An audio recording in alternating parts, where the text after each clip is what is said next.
Hello everyone, आज के video में हम डिस्कस कर रहे हैं कॉन्वलिसेंट प्लाज्मा थेरेपी, जिसे कॉमनली हम प्लाज्मा थेरेपी भी कहते हैं।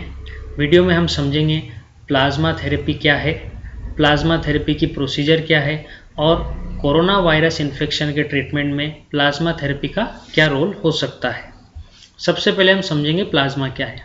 हमारे ब्लड के दो मेजर कंपोनेंट होते हैं, प्लाज्मा और ब्लड सेल्स। ब्लड का जो लिक्विड पोर्शन है उसे हम प्लाज्मा कहते हैं और ब्लड सेल्स में आरबीसी, डब्ल्यूबीसी और प्लेटलेट्स आते हैं। तो अगर ब्लड में से हम ब्लड सेल्स को रिमूव कर दें तो जो लिक्विड पोर्शन बचता है उसको हम कहते हैं प्लाज्मा।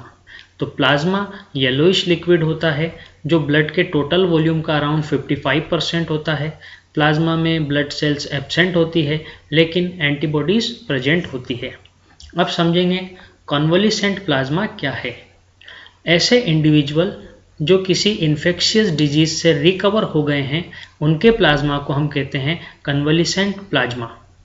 इनके प्लाज्मा में उस पर्टिकुलर डिजीज के पैथोजन के अगेंस्ट एंटीबॉडीज प्रेजेंट होती है, इसलिए इन रिकवर्ड इंडिविजुअल्स के प्लाज्मा को हम नए पेशेंट्स को डोनेट करते हैं, जिससे नए पेशेंट को पैथोजन से लड़ने के लिए रेडीमेड एंटीबॉडीज मिल जाती है। रेडीमेड एंटीबॉडीज की फॉर्म में हम पेशेंट को पैसिव इम्यूनिटी प्रोवाइड करते हैं। अब समझेंगे डोनर्स एलिजिबिलिटी क्राइटेरिया।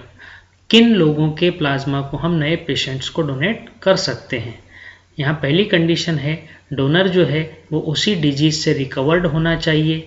दूसरी कंडीशन डोनर के सभी टेस्ट नेगेटिव होना चाहिए, यानी कि डोनर जो है वो उस वायरस से या उस पैथोजन से पूरी तरह से फ्री होना चाहिए। डोनर की एज 18 से 60 साल के बीच में होना चाहिए।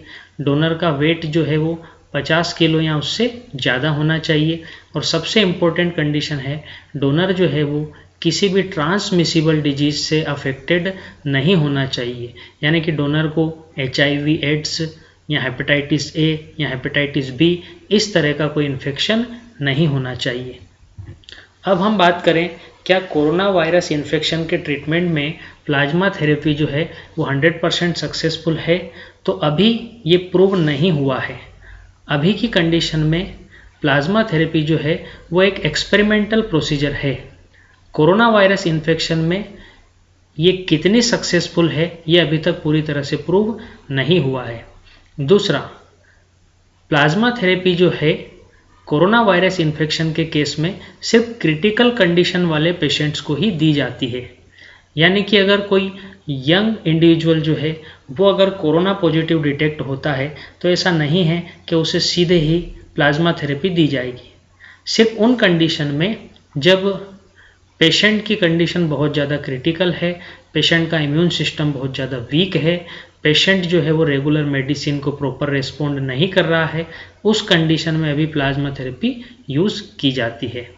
तो इस वीडियो में हमने प्लाज्मा थेरेपी का कॉन्सेप्ट और कोरोना वायरस इन्फेक्शन के ट्रीटमेंट में प्लाज्मा थेरेपी की पॉसिबिलिटीज़ को समझा। Thank you very much.